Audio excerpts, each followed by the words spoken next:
Então, bom dia a todos. Vamos ver hoje como podemos prever estruturas de proteínas com base no conhecimento em estruturas que já estão depositadas, já foram determinadas. Portanto, será esta parte de Knowledge Based Prediction. Depois, na segunda hora, vamos ver algumas aplicações de Python a problemas de bioinformática. Há outra forma de prever estrutura de proteínas, que é tentando partir dos princípios básicos da física e das interações entre os átomos e assim, que se há previsão ab início.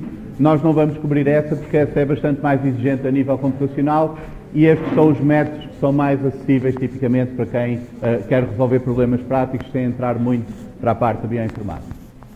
Portanto, o que vamos ver agora são basicamente duas abordagens, ambas baseadas no conhecimento que temos de estruturas já determinadas.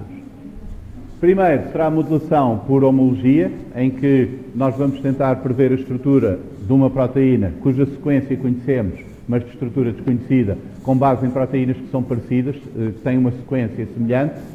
E o outro será aquele Protein Threading, ou Fold Recognition, em que usamos também informação, conhecimento de estruturas já determinadas, mas que podem ser bastante distantes na sequência e exigem técnicas um pouco diferentes. Portanto, vamos ver estas duas abordagens, ambas são baseadas no conhecimento que temos de estruturas já determinadas, para podermos prever a estrutura desconhecida dada uma sequência.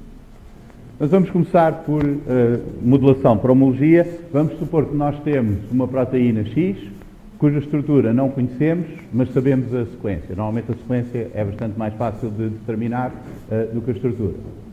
Vamos procurar outras proteínas, aquele W, Y, Z, que têm semelhanças de sequência com a nossa proteína X ou partes da nossa proteína X. Notem que estas diferentes proteínas que nós vamos usar como templates, em cuja estrutura nos vamos basear para prever a estrutura da nossa, podem não ser parecidas com toda a nossa proteína, podem contribuir com partes diferentes da estrutura. Além disso, podem ter partes da sua estrutura que são diferentes e nós temos de isolar quais as que vamos aproveitar. A motivação para isto é que, por um lado, saber a estrutura de uma proteína é bastante importante para compreender o seu funcionamento, a forma como interage com outras proteínas, os mecanismos moleculares de toda a sua atividade nos seres vivos, mas a determinação experimental da estrutura de proteína é muito mais trabalhosa do que a previsão computacional, se for possível fazer essa previsão. Portanto, se for possível deixar o computador a calcular durante um tempo e termos um modelo razoável da estrutura, então será muito mais barato, digamos assim, do que tentar determiná-la experimentalmente. Portanto, essa é a motivação para fazer previsão de estruturas com base em estruturas conhecidas. Agora, a questão aqui é porque é que haveria de funcionar a modelação por homologia. Se nós imaginarmos que temos uma proteína com uma forma específica e fizermos uma mutação aleatória na sequência, é muito provável que vamos desmanchar a proteína. Ela já não vai conseguir ter a forma que tem, vai ficar com uma estrutura completamente diferente ou mesmo sem estrutura definida. Portanto, à partida, mutações aleatórias muitas vezes vão destruir a estrutura da proteína. E o facto de duas sequências aleatórias serem semelhantes não quereria dizer que têm a mesma estrutura. No entanto, se uma mutação ocorre que destrói a estrutura da proteína ou muda muito a estrutura da proteína, é muito improvável que essa proteína continue a desempenhar o mesmo papel naquele organismo. Portanto, o que acontece na natureza é que aquelas mutações que vão afetar muito a estrutura da proteína tendem a ser imediatamente eliminadas porque esse organismo depois não se consegue reproduzir. Então, o que nós estamos a ver quando olhamos para as sequências de proteínas em seres vivos é apenas uma amostra muito enviesada daquelas mutações que não estragaram a estrutura de proteína. Portanto, tipicamente mutações que não alteraram substancialmente a estrutura. Portanto, o que nós estamos a ver aqui não é uma amostra aleatória de mutações, são só aquelas que fazem o menor estrago possível, tendencialmente essas. Além disso, o espaço de sequência é muito grande. Portanto, se vocês pensarem em 20 aminoácidos possíveis, 20 tipos de aminoácidos diferentes, se tivermos uma proteína com 200 resíduos, temos 20 elevado a 200 combinações possíveis. Este espaço é tão grande que, se nós encontramos duas proteínas que têm uma sequência semelhante, quase certeza que são descendentes recentes do mesmo antepassado, portanto, partilham a mesma grande parte do processo de evolução. Não é por acaso que vão ter sequências semelhantes. Portanto, com estes dois fatores, nós estamos a ver proteínas com sequências semelhantes têm um antepassado comum recente e, além disso, aquelas diferenças entre elas são tendencialmente diferenças que têm pouco impacto na estrutura, porque se tivessem muito impacto na estrutura, provavelmente iam tramar a vida ao organismo e ele já não ia deixar descendentes. Então é por isso que, em geral, se as sequências forem suficientemente semelhantes, a estrutura também será muito parecida. E é por isso que nós podemos assumir e até podemos constatar que a modelação por homologia funciona. Agora, a questão é quão parecidas é que têm de ser as sequências para podermos modelar a estrutura de uma proteína com base na estrutura conhecida da outra. Um primeiro estudo, em 1986, ainda com um número pequeno de proteínas, relacionou a percentagem de identidade das sequências. Portanto, notem que o eixo aqui está ao contrário. Quanto mais vamos para aqui, mais diferentes vão sendo. E o RMSD das estruturas. Portanto, lembram-se da semana passada, o RMSD é a raiz da média dos desvios quadráticos, que é uma medida da distância residual que fica quando nós sobrepomos as duas estruturas. Portanto, dá-nos uma medida da diferença entre as duas estruturas. E como podem ver, conforme a percentagem de identidade vai diminuindo, o RMSD tende a aumentar entre essas estruturas. Isto ainda é uma amostra pequena, mas conseguimos ver aqui que se as sequências forem suficientemente semelhantes, então as estruturas são muito parecidas. Conforme as sequências vão sendo mais diferentes, também vai havendo mais diferença entre as estruturas. E então, com isto, estes autores propuseram estas três regiões. Se a identidade entre as sequências for mais de 40%, estamos aqui numa região segura. Portanto, estamos nesta parte em que o RMSD está aqui abaixo de 2, ou 1,5, ou assim. Se estiver entre 20% e 40%, portanto, nesta região aqui, então estamos a arriscar um pouco, porque aí a estrutura começa a ficar diferente. Menos de 20% já não vale a pena estar a fazer modelação por homologia, porque aí depois começa a disparar a diferença. Então isto foi uma primeira proposta de como é que nós iríamos avaliar se vale a pena fazer a previsão da estrutura por homologia com aquelas estruturas conhecidas ou não. Fazendo isto um pouco mais sofisticado, um pouco mais tarde, usando mais estruturas de proteínas, em 1991, e fazendo aqui várias comparações, portanto, basicamente para quantificar a relação entre a semelhança de sequência e a semelhança na estrutura, estes autores propuseram uma curva, esta curva HSSP, que compara a identidade de sequência para estruturas homólogas, e as estruturas são consideradas homólogas se partilharem muita estrutura secundária, portanto mais de 70% de identidade nos elementos de estrutura secundária, ou tiverem um RMSD do carbono alfa abaixo de 2,5. E aqui foram tentar ver qual seria a identidade das sequências necessária para encontrar estruturas homólogas. E descobriram esta fórmula aqui horrível, que é para sequências, para trechos entre 10 a 80 resíduos alinhados, a percentagem de identidade que temos de ter será este 290.15 vezes o comprimento do trecho que está alinhado, elevado a menos 0.562. Para comprimentos acima de 80, está a cerca de 25% de identidade que precisamos. Agora, como é que chegaram a esta fórmula? Isto aqui é um gráfico da comparação de todos os pares de proteínas que tinham, portanto, comparando a sequência e comparando a estrutura. Nós temos aqui o comprimento do alinhamento, aqui a percentagem, na vertical, a percentagem de resíduos idênticos, e depois temos um quadradinho se as estruturas são diferentes, ou uma cruz se as estruturas são consideradas homólogas, por aqueles critérios. Portanto, o que podemos ver é que, acima aqui desta linha, por isso, se a identidade dos resíduos da sequência for suficientemente alta, nós temos só cruzes. Portanto, aqui, nesta região, parece ser garantido que as estruturas vão ser homólogas.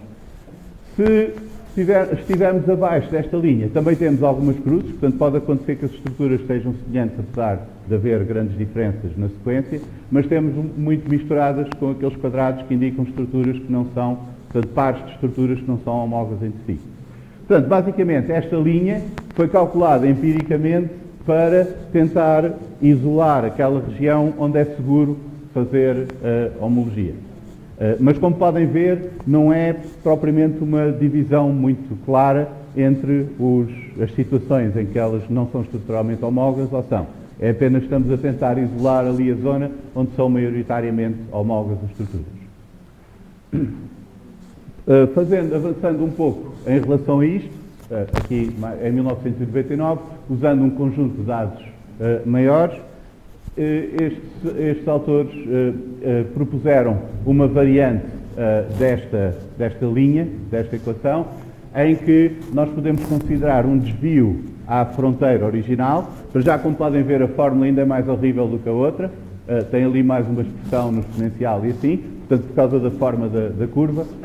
E, além disso, eles propuseram que nós podemos querer afastar da linha original, porque quando nós olhamos para o que é que acontece aqui neste gráfico, o que vemos é que, conforme variamos a identidade das sequências, vamos mudando a proporção entre estruturas que são homólogas e estruturas que não são homólogas. Portanto, não existe uma fronteira clara, existe um trade-off, uma troca entre quantas é que são homólogas e quantas é que não são. Portanto, se fizermos esse gráfico aqui, nós podemos ver uma linha onde estas proporções cruzam, quer considerando o acumulado, quer considerando o número em cada valor da distância a esta linha original. Portanto, o que estamos a medir aqui é basicamente, conforme vamos deslocando esta linha mais para cima, mais para baixo, na exigência do grau de identidade das sequências. E isto quer dizer que escolher o sítio onde pomos a linha exatamente é simplesmente escolher a proporção entre a probabilidade de encontrar uma estrutura, um par de estruturas que seja mesmo homólogo, ou então as estruturas serem diferentes. Portanto, onde é que eu quero chegar com isto? Obviamente não é para vocês memorizarem ali as equações, mas a ideia principal aqui é que nós não temos um fundamento teórico, um modelo suficientemente detalhado que nos permita prever, só de olhar para as sequências, se aquelas estruturas vão ser homólogas ou não. Porque as sequências que nós estamos a ver foram já selecionadas por evolução para certos propósitos. Nós não sabemos quais foram essas pressões evolutivas, se foram todas para manter a estrutura ou para canalizar a estrutura para certas soluções que o organismo precisava, etc. E, além disso, toda a interação dos aminoácidos é extremamente complicada, é difícil de estar a prever exatamente que implicação é que vai ser na estrutura. Portanto, o que temos é apenas uma forma empírica de tentar encontrar estas relações, olhando para as estruturas conhecidas, comparando as sequências e as estruturas e vendo aquela proporção entre aqueles que são estruturalmente parecidos para uma certa identidade na sequência ou que já começam a ser diferentes. Portanto, este limite não só é empiricamente determinado olhando para as estruturas conhecidas, como também não é uma divisão clara entre os bons e os maus. Há ali uma proporção, mesmo o próprio critério para decidir se a estrutura é semelhante ou não acaba por ser um pouco arbitrário. Por exemplo, usar 2,5 Angstrom no RMSD, podia ser 2, podia ser 3, esse critério também não é algo que seja obrigatoriamente aquele. Portanto, o que é preciso aqui é, primeiro, terem a ideia de que é preciso uma identidade significativa, pelo menos aí 20%, 25% ou assim, se tiverem menos identidade dessas entre a sequência cuja estrutura querem determinar e as estruturas conhecidas, então é muito arriscado fazer modelação por homologia. Mas fora isso, depois, basicamente o que é preciso é analisar bem os modelos que vamos obtendo e ser críticos nos resultados, porque não temos uma forma bastante clara de decidir se vai ser homólogo ou não estruturalmente. Então vamos ver na prática como é que nós podemos fazer modelação por homologia. Primeiro, o que nós temos de fazer é encontrar estes templates, as estruturas nas quais nos vamos basear para modelar a estrutura da nossa proteína desconhecida. Portanto, a ideia é que nós partimos da informação da sequência de uma proteína e vamos procurar proteínas com sequência semelhante cuja estrutura seja conhecida. Isso pode ser feito no Protein Data Bank, que vocês viram a semana passada. Vocês podem procurar por estruturas por sequência, portanto tem a sequência parecida com uma sequência qualquer que vocês fornecem, Ou o mais prático é usar mesmo um serviço de modelação por homologia, como por exemplo o Swiss Model, que já tem métodos mais sofisticados de tentar encontrar aqueles templates, por exemplo usando perfis de modelos ocultos de Markov. Eu penso que vocês já falaram sobre esse. Portanto, uma desvantagem do alinhamento de sequências é que quando as sequências começam a ser muito diferentes, torna-se muito incerto o alinhamento, portanto temos muito erro no alinhamento, e os modelos ocultos de Markov representam as combinações da sequência, as mudanças de resíduos ao longo da sequência, com um modelo probabilístico, e esse permite comparar sequências bastante diferentes, mesmo sem ser necessário o alinhamento. Portanto, com estes perfis, com a previsão de estrutura secundária, prever a estrutura secundária também é bastante mais fácil do que prever a estrutura toda da proteína. Portanto, com isto é possível encontrar templates que tenham uma boa probabilidade de serem estruturalmente homólogos daquela nossa sequência. E depois tem também estimativas globais da qualidade do ajuste entre aquela sequência e as estruturas que estamos a usar. Portanto, esta será a forma mais prática de começarem a fazer a modelação, porque vêm logo os candidatos avaliados destas maneiras diferentes. Depois de termos os nossos templates, vamos precisar de alinhar a nossa sequência com as estruturas que temos. Em geral, nós temos um alinhamento de sequência, portanto podemos alinhar a nossa sequência com as sequências daquelas proteínas conhecidas, mas por vezes pode ocorrer problemas. Por exemplo, vamos supor que nós temos aqui este template, a azul, isto é o número dos vários resíduos, e nós fazemos um alinhamento da nossa sequência e temos de pôr aqui um gap, uma lacuna, que é para poder fazer a correspondência entre o 1 e o 4, o 2 e o 5, e depois passar daqui do 4 para o 9, etc.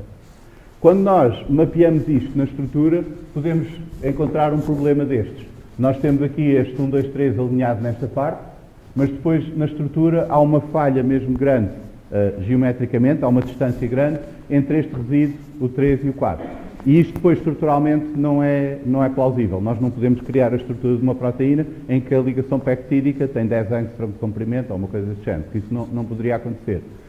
Por isso, podemos ter de ignorar este alinhamento com base na sequência e ajeitá-lo olhando para a estrutura. Por exemplo, se nós temos aqui um gap nesta sequência, portanto isto indica-nos que ou houve uma deleção, alguns durante a evolução, e perdeu este bocado, ou então houve uma inserção naquela, mas para podermos conciliar isto com a estrutura, temos de encontrar uma forma de retirar ou ignorar aqui um bocado da estrutura que não nos traga demasiado a estrutura que estamos a tentar modelar.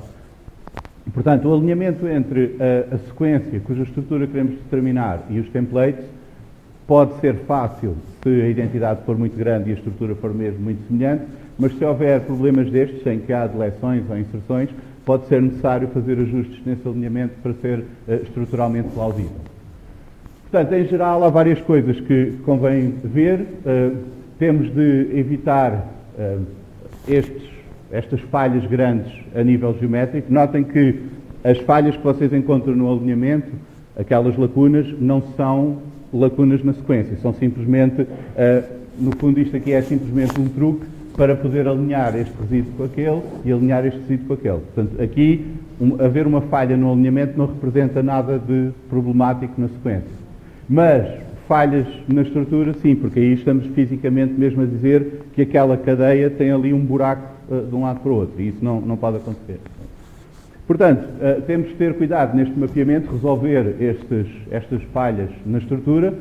Também é de evitar inserções ou deleções, ou seja, lacunas no alinhamento dentro de elementos de estrutura secundária, como hélices ou folhas de beta, etc., porque qualquer alteração aí vai ter um impacto em todo o elemento de estrutura secundária a seguir. Se vocês tirarem dois resíduos, por exemplo, numa hélice alfa, vão ter de enrolar a hélice toda de uma maneira diferente, vai ter de rodar tudo, e isso vai ter um impacto grande na estrutura toda. Portanto, depois as coisas não encaixam com o template. Por isso, em geral, é de evitar estar a desmanchar essas estruturas, mesmo que o alinhamento só pela sequência sugira fazer isso. Depois, podemos ter de selecionar partes diferentes de templates diferentes, portanto, em geral é preciso sobrepor primeiro os templates, porque nós podemos ter de aproveitar a estrutura de um para uma parte e depois usar a estrutura do outro para outra parte, conforme o que encaixa melhor na nossa sequência e na estrutura final. Por vezes, fazer um alinhamento de múltiplas sequências, em vez de alinhar simplesmente aos pares, fazer um alinhamento de múltiplas sequências com os templates todos, pode ajudar a perceber o que é melhor usar em cada caso. Para isto, vocês têm um software, o DeepView, que está associado ao Swiss Model, vocês podem descarregar de lá, que é bastante útil para isto, porque permite-vos ver o que é que acontece na estrutura quando muda o alinhamento das sequências, lidar com vários templates e assim por diante. Portanto, está mesmo feito para interagir até com o servidor de modelação do Swiss Model. Depois de termos o alinhamento entre a nossa sequência e as estruturas do template, podemos criar um primeiro esboço da estrutura da nossa proteína, criando o traçado da cadeia principal. Aqui, basicamente, em todos os sítios que estão altamente conservados, ou onde há muita identidade, nós podemos simplesmente seguir as posições dos templates. Caso contrário, se houver ali alguma divergência, podemos ter de otimizar a estrutura da nossa proteína, considerando as restrições, por exemplo, as distâncias entre os carbonos alfa que são razoáveis ao longo da sequência, entre o azoto e o oxigênio nas ligações peptídicas, etc. Portanto, temos várias maneiras de controlar as rotações, aqueles ângulos diédros e as distâncias, os tamanhos, os comprimentos das ligações. Portanto, isto depois vai ser resolvido nessas partes, otimizando localmente, tentando ajeitar um pouco a posição, de maneira a que seja fisicamente plausível pelas ligações entre os átomos. Em todas as partes em que haja muita conservação, podemos simplesmente copiar as posições dos átomos dos nossos templates. Depois de termos isto, depois temos as partes da cadeia principal em que temos os templates nos dão boas restrições, que fixam como é que a estrutura tem de ser. Depois pode haver pedaços na nossa estrutura que são menos conhecidos. Por exemplo, pode haver partes da nossa sequência que não alinham com nada nos templates, então ficamos lá com uns loops soltos que vão ter de ser agora modelados. Nesse caso, uma maneira é recorrer a estas bases de dados de fragmentos. Portanto, nós temos, a partir de estruturas conhecidas, podemos criar bases de dados com trechos curtos, 5 resíduos, 10 resíduos, etc., em que temos a estrutura desses resíduos. E agora vamos ver, nesses trechos curtos, quais é que correspondem às sequências, aos pedaços da nossa proteína que precisamos modelar e quais é que conseguimos encaixar com o resto da estrutura. Portanto, basicamente, vamos à procura de fragmentos de estruturas conhecidas que nos possam ajudar a completar o puzzle naqueles buracos em que não temos informação dos templates. Depois, podemos fazer isso quer baseado em estruturas conhecidas, quer fazendo mesmo minimização, portanto, por estes métodos ab início, em que estamos a tentar otimizar a estrutura sem olhar para outras estruturas conhecidas. Depois de ter isto, podemos começar a pôr as cadeias laterais. No caso em que há identidade entre a nossa sequência e a sequência do template, a cadeia lateral será a mesma e nós podemos copiar simplesmente a posição da cadeia lateral na estrutura conhecida. Mas sempre que os resíduos são diferentes, nós não podemos ir ver ao template qual será a posição da cadeia lateral, porque ela terá diferenças. Então aí podemos recorrer a estas bibliotecas de rotamos, que são bibliotecas de estruturas das cadeias laterais dos vários resíduos de aminoácido em função aos ângulos φ e ψ, aqueles ângulos diédros ao longo da cadeia. Portanto, dependendo da estrutura da cadeia principal naquela zona, vai haver posições permitidas ou proibidas para os átomos das cadeias laterais e nós podemos ir buscar à base de dados que temos de quais são as estruturas em que podem acontecer nessas circunstâncias e ver quais é que encaixam melhor na estrutura que estamos a modelar. Depois de ter isto, agora provavelmente vamos ter de ajustar um pouco, porque vai haver átomos que estão muito próximos uns dos outros, vai haver ângulos que se calhar não são ideais, podemos ter de relaxar um pouco a estrutura e depois de alterar um pouco a cadeia principal, pode ser necessário refazer as cadeias laterais e assim. Portanto, vai haver aqui um processo iterativo em que vamos ter de considerar os contactos entre os resíduos, vamos ter de considerar a forma como a modulação da cadeia lateral vai influenciar na cadeia principal e assim por diante. Portanto, nesta parte da otimização, tipicamente será um processo iterativo de ajustar as posições, as conformações das cadeias laterais, depois minimizar algum problema ajustando a cadeia principal e ir repetindo até estabilizar a estrutura. Portanto, isto é basicamente a receita para a modelação por homologia. Notem que muitas destas partes são automatizadas. Se vocês usarem um servidor de modelação, vocês podem chegar lá, escolhem os templates e vem uma estrutura. Essa é a grande vantagem da bioinformática, que dá sempre qualquer resultado. Depois a questão é vocês perceberem se esse resultado é fiável ou não. Portanto, a vantagem da bioinformática é também o perigo da bioinformática, é que como dá sempre resultado, se nós não formos críticos a avaliar o resultado que dá, podemos estar a enfiar um grande barreto. Portanto, esta parte final será avaliar a estrutura. E vocês, nós na semana passada já vimos alguns aspectos da estrutura que podemos usar para avaliar. Portanto, temos ângulos e distâncias entre os átomos, ângulos das ligações, os ângulos diedros e assim por diante, em que nós podemos olhar para ver se a nossa estrutura está conforme o que seria esperado numa proteína normal. Podemos também avaliar a energia nas interações dos vários átomos, ver, por exemplo, a distribuição dos resíduos. Tipicamente, resíduos hidrofóbicos não vão estar à superfície, aqueles hidrofílicos serão mais distribuídos pela superfície e assim por diante. Portanto, aqui nós podemos usar vários critérios. O Swiss Model tem esta métrica, QMIN, que agrega potenciais estatísticos, portanto, as distribuições de resíduos e dos átomos, distâncias, área exposta a solvente, etc. A concordância entre os elementos de estrutura secundária que estão na estrutura, no modelo final, e o que seria previsto a partir da sequência. Portanto, em princípio, há sequências de resíduos que têm mais propensão para certas estruturas secundárias e nós estamos à espera de encontrar concordância na nossa estrutura final. Se houver muita divergência entre o que seria previsível com aquelas sequências e o que nós temos na estrutura, então aí será de desconfiar. E também a semelhança de estrutura entre o modelo final que temos e os templates que usamos. Porque quanto mais nós temos de ajustar e ir buscar a informação a outros lados, ou tentar modelar de maneira diferente, etc., menos segurança temos no resultado, porque isso são tudo indícios de que a nossa sequência não tem uma estrutura semelhante aos templates que estamos a usar. Portanto, aí começamos a afastar da zona segura para a modelação.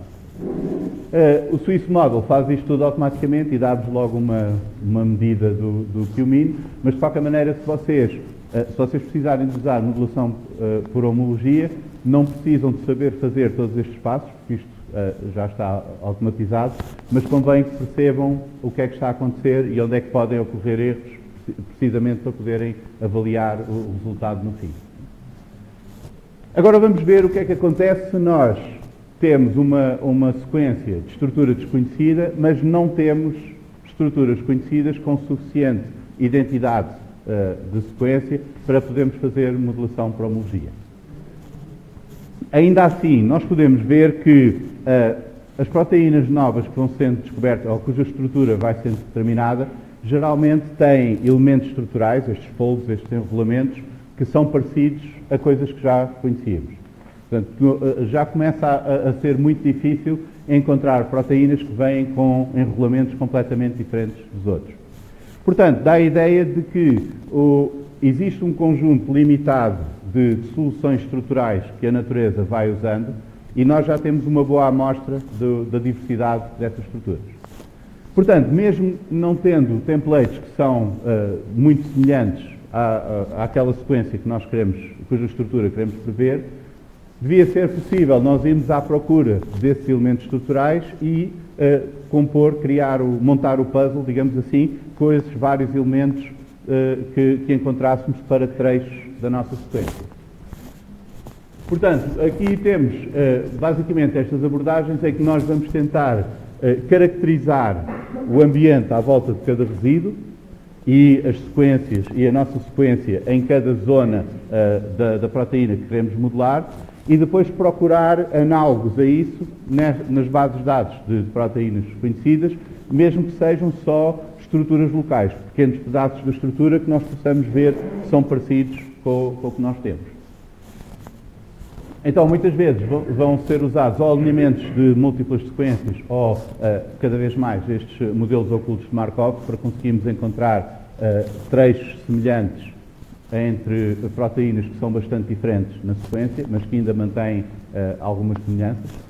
E depois vamos tentar enfiar, digamos assim, este threading, a ideia do threading é como quando enfiamos a linha pelo buraco da agulha ou enfiar uma linha por um tubo ou assim. Vamos tentar enfiar a nossa sequência por esses elementos de estrutura e encontrar a correspondência que pareça ser melhor, a mais plausível entre a sequência e a estrutura. Então vamos ver aqui um exemplo de como é que podemos medir essa energia de threading. Portanto, pensem na ideia é que nós temos uma estrutura, uma forma, podemos pensar como se fosse um tubo por onde vamos enfiar a sequência, e agora o que precisamos conseguir avaliar é se aquela sequência de resíduos corresponde bem, é plausível naquela estrutura. E vamos fazer isso baseado em estruturas que já conhecemos. Então, uma forma de fazer isto é com estes mean force potential, estas funções de potencial, que nos dão um análogo à energia de pôr aquela sequência naquela estrutura. Para calcular isso empiricamente, a partir de estruturas conhecidas, nós podemos ver a frequência da distribuição de átomos, ou se quisermos fazer ao nível dos resíduos, também podemos fazer a nível dos resíduos, mas muitas vezes faz-se a nível dos átomos. Nós podemos ver à volta de cada átomo qual é que é a distribuição de outros átomos do mesmo resíduo, conforme a configuração, de outros resíduos, etc. Por exemplo, aqui foi calculada a frequência de distribuição para 20 tipos de átomos diferentes, em passos de meio angstrom até 10 angstrom. Portanto, 20 níveis diferentes, e nós pegamos num átomo da estrutura e vamos calcular qual é a frequência de cada um dos tipos de átomos a meio angstrom de distância, a 1 angstrom, 2 angstrom e assim por diante. Agora, tendo essas frequências, podemos usar a equação de Boltzmann, que relaciona a energia de um estado com a probabilidade do sistema se encontrar nesse estado. Portanto, a probabilidade do sistema se encontrar num certo estado R, que é caracterizado pelas posições todas dos átomos, vai ser esta função exponencial da energia do sistema. Nós não temos aqui propriamente a medida de energia, mas podemos ajustar uma função das probabilidades das frequências que estamos a encontrar, de maneira a ter uma função que faça às vezes da energia. Ou seja, será uma função análoga do que é a energia de pôr aqueles átomos naquela configuração. Tendo isto, será esta função de mean force potential. Tendo isto, nós conseguimos calcular um análogo da energia, tendo a nossa sequência numa certa estrutura, conseguimos tentar estimar a energia de pôr a sequência nessa estrutura. Aqui temos um exemplo disso no Deep View. Deep View usa este mean force potential para atribuir a cada resíduo uma energia, entre aspas, por estar naquela configuração, naquela estrutura. Portanto, isto é calculado com base na vizinhança toda de cada resíduo, qual é o contributo daquela distribuição de átomos à volta. E assim temos uma ideia de zonas ali a verde e a azul que são de energia baixa, portanto há uma boa correspondência entre a sequência e aqueles resíduos e aquela forma, aquele enrolamento. E depois temos aqui zonas amarelas ou vermelhas em que os resíduos estão num ambiente que é pouco provável encontrar. Portanto, não encontramos esse tipo de configuração ou esse tipo de vizinhança nas estruturas conhecidas, e então isto dá-nos algo muito pouco provável e a estimativa de energia é alta. Portanto, desta maneira nós conseguimos avaliar se estamos a enfiar adequadamente a nossa sequência naquela estrutura. Este servidor, o que faz, o FIRE2, é usar este tipo de métricas também, mas começando por recolher homólogos de uma base de dados de estrutura com base nestes perfis modelos ocultos de Markov. Portanto, isto permite-nos ir encontrar estruturas potencialmente homólogas, mesmo quando a semelhança de sequência é tão baixa que o alinhamento já não seria fiável. Depois faz previsão de estrutura secundária. A razão pela qual muitas vezes começa pela previsão de estrutura secundária é porque é muito mais fiável, muito mais fácil de fazer do que prever a estrutura terciária. E depois, com este perfil de previsão de estrutura secundária e o perfil de modelo oculto de Markov daquela família de sequências parecidas, vai procurar outros perfis semelhantes na base de dados. Portanto, desta forma, é possível encontrar estruturas análogas, mesmo a distâncias maiores de sequência.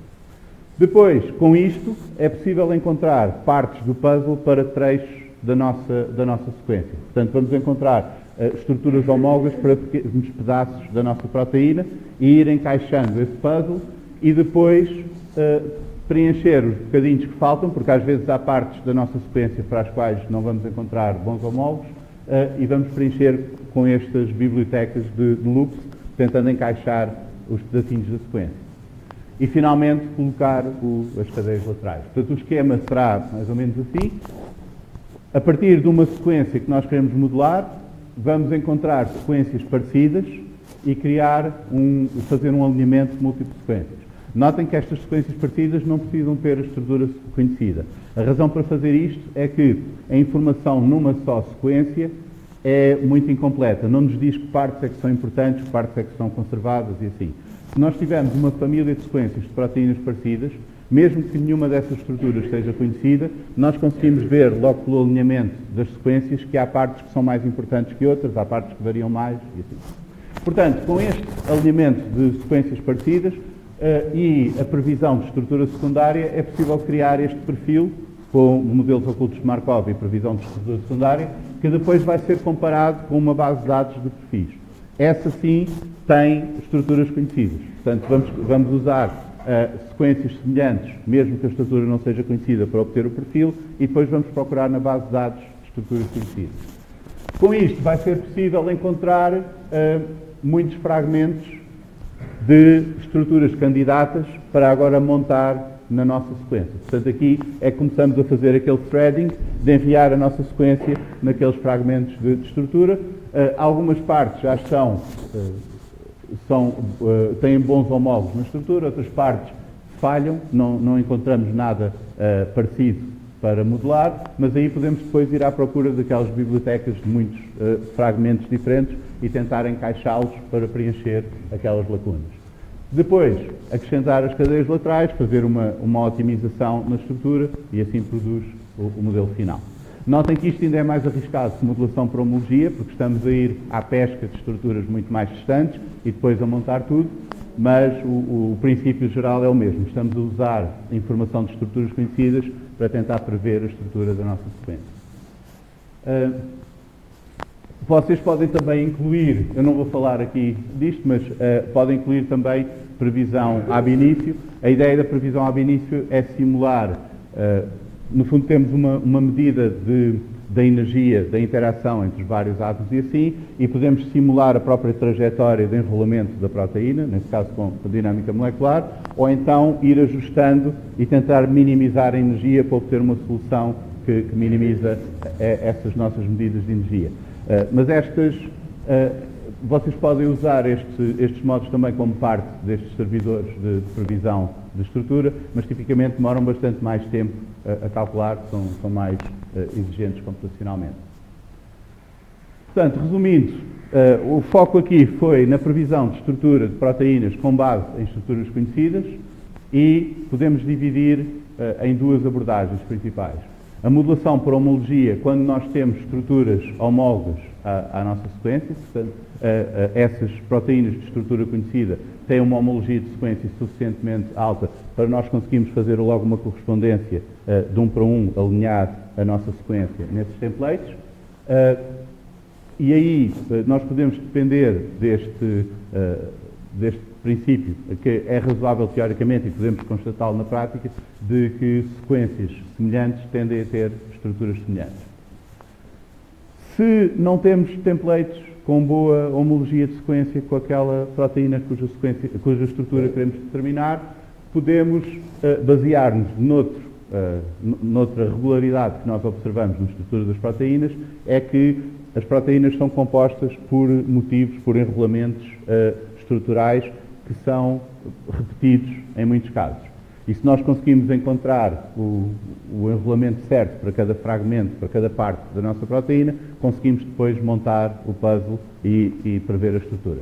Portanto, aí estamos nesta abordagem de Fold Recognition, em que já não é necessário conseguir alinhar bem as sequências. O que nós fazemos é encontrar aqueles perfis que caracterizam estatisticamente a nossa sequência e as sequências que temos na base de dados.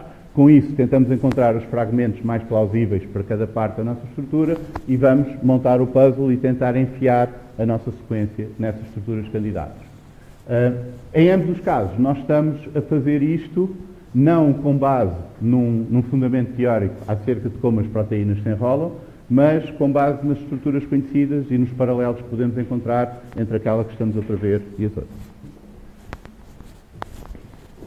Se vocês quiserem, basicamente para o teste, o que precisam de saber é a parte dos slides e dos apontamentos, mas se quiserem ver um pouco mais sobre isso, vocês podem dar uma olhada no site do Swiss Model. Nós não vamos fazer isto na prática, demora um bocado de tempo, mas podem dar uma olhada e ver estes artigos acerca de como funcionam estes servidores.